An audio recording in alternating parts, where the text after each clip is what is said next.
itu barisan pembenci Nabi Muhammad SAW, barisan yang ingin menghancurkan tauhid.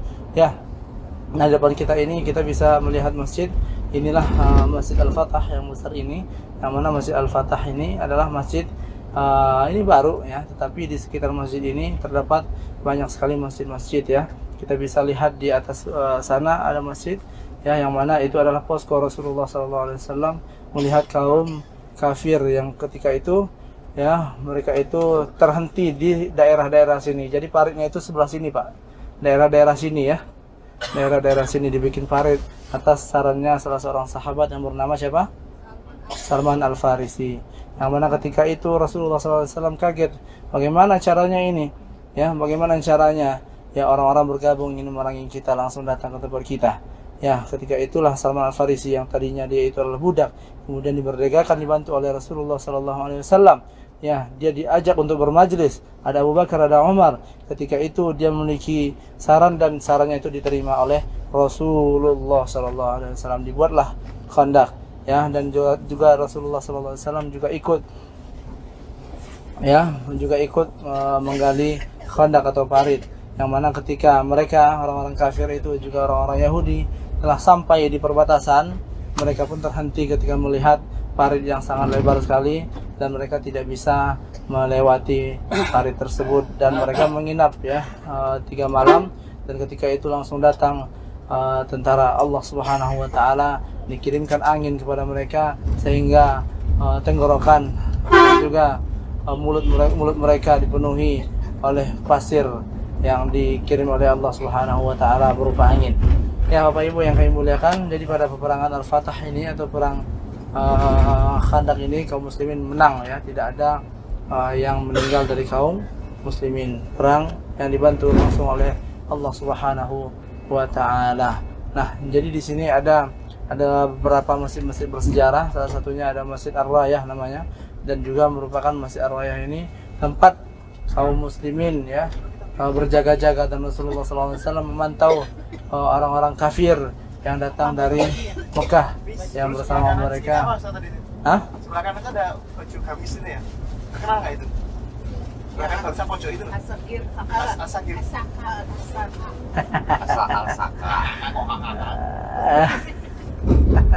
Terkenal lah. Kalau nanya terkenal Al-Syiaka, Asil dan Dafa. Tapi terkenal bagus. Terkenal bagus ya. Ngejahit di situ. Ya. Belinya di situ. Bagus ya, tapi kenapa tidak kami promosikan, nanti pada minta ke sono, susah lagi kita.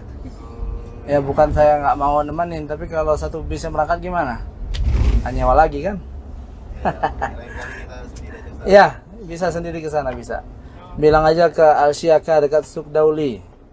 Al-Syiaka Sukdauli, tapi nggak usah ke sana, dekat Masjid Nabawi ini juga ada. Nanti saya sebelah sini saya lihatkan sekarang tempat bagi yang ingin membeli pakaian, saya tunjukkan tempatnya sekarang. Baju gamis, insya Allah bagus-bagus ya.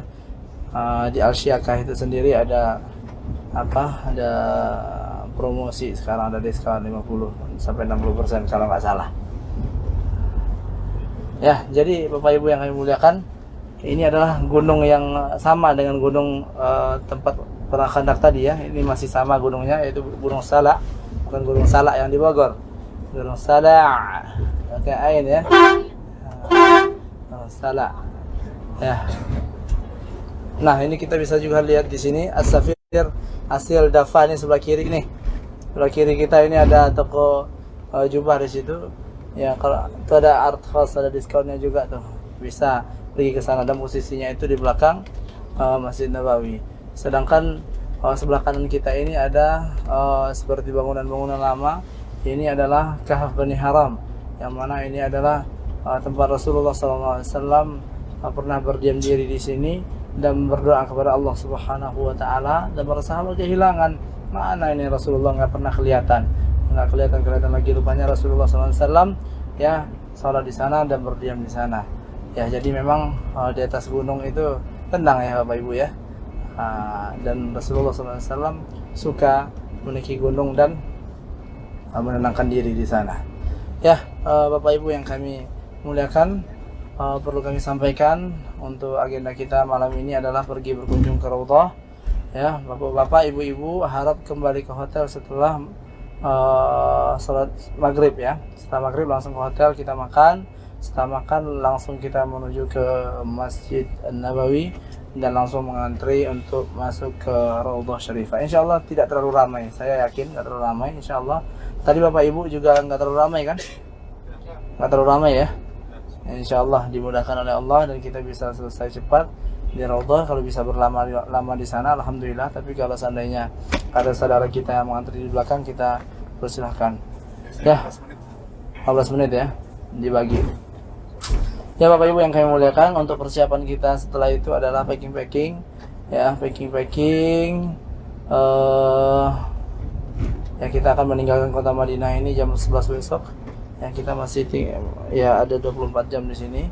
Ya, jam 11 ini insya Allah kita sudah bertolak menuju ke kota Jeddah ya, untuk melakukan perjalanan panjang kembali bersua dengan anak istri kita di tanah air.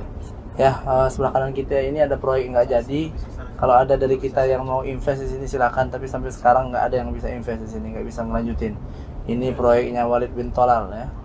Walid bin Thalal ini rencananya ingin dibikin hotel yang lebih besar seperti Zamzam, tapi ya seperti itu kena tangkap ya. Nah, depan kita ini ada sebuah sebuah hotel sebelah depan yang masih ada kelambunya ini. Apa namanya ini? Kelambu. Kalau saya bilang jaring, ya, waring, jaring, kelambu. Kita lihat ownernya siapa tuh? Itu ada papannya di situ. Pangeran siapa itu? Ownernya coba lihat apa? Coba baca. Utsman bin Affan. Utsman bin Affan. Wah, wakafnya beliau nih. Nih, bisa lihat nggak? Sebelah kanan. Utsman bin Affan. Orang yang tidak ya, orang yang tidak ada kemudaratan ya setelah dia berinfak dengan hartanya. Memang betul sampai dia mati hartanya masih mengalir. Sekarang apa yang kita tinggalkan untuk kehidupan setelah hidup nih? Kehidupan di dalam kehidupan di dalam kubur, apa yang kita sisakan? Utsman bin Affan ini Bapak Ibu, ketika dia disebutkan kepadanya tentang sisa kubur, dia menangis sejadi-jadinya. Ditanyai oleh para sahabat, "Wahai Utsman bin Affan, kenapa kamu nangis? Ya, bukankah engkau telah dijamin masuk surga oleh Rasulullah SAW?" "Betul, saya dijamin masuk surga, tetapi Rasulullah tidak menjamin saya terhindar dari azab kubur." Nah, kita sebelah mana kita Bapak Ibu? Surga tak dijamin, azab kubur tak dijamin. Kemudian kita bangga dengan amalan kita yang sedikit ini. Tak pula mau bersedekah, tak mau pula ya menyumbangkan harta-harta terbaiknya untuk orang-orang yang membutuhkan.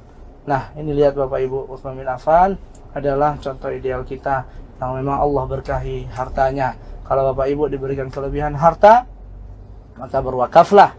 Kami mengajak Bapak Ibu untuk berwakaf ya, berwakaf untuk penghafal Al-Qur'an. Di sini ada ya, kalau mau menyalurkan uangnya di sini ya, jumlahnya jangan tanggung-tanggung ya. Kalau cuma 100.000, 200.000 saya nggak mau menerima, malu saya ke kantornya ya. Saya mau menerima di atas 20 juta ya, jumlah yang besar ya. Dan tak mesti sekarang. Kalau Bapak Ibu ingin bersedekah, berwakaf di tanah yang suci ini, yang sama-sama kita ketahui bahwasanya ibadah sedekah yang kita lakukan di tanah haram ini tentu tidak akan sama nilainya dengan pahala yang kita lakukan di luar tanah haram. Begitu juga dengan Mekah Al-Mukarramah ya. Bagi siapa saja yang ingin berwakaf dan ingin berinvestasi, ingin bertijarah dengan Allah Subhanahu wa taala, insyaallah kami ingin juga mendapatkan pahala ya dengan membantu Bapak Ibu menyalurkan dana-dana yang Bapak miliki ya dalam rangka bertijarah dengan Allah Subhanahu wa taala, tijaratan lan tabur ya, perniagaan yang tiada kerugian di dalamnya. Ya Bapak Ibu yang kami muliakan, kita sudah sampai di ya, di Masjid Nabawi. Kami ingatkan Bapak Ibu sekalian, barang-barangnya jangan sampai ketinggalan. Bapak supir kita Kang Iwan langsung menuju ke kota Mekah ya, jadi susah untuk kembali memanggil beliau ke hotel. Bukannya nggak mau sebenarnya beliau, tapi